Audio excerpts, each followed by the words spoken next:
ఆయన డబ్బు సొంత ప్రాపర్టీ ఈ అస్సలు అంటే ఆయనలాగా ఫుల్గా మేము ఉండలేము.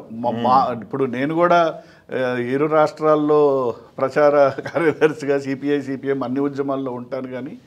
కానీ ఏదో సంపాదించి కొంత 50% ఎంతో దానం చేసి, ఎందుకంటే మన కారులో పెట్రోల్ లేకుండా, మనకు కారే లేకుండా మనం వెళ్ళి అసలు ఏ పని చేయాలి?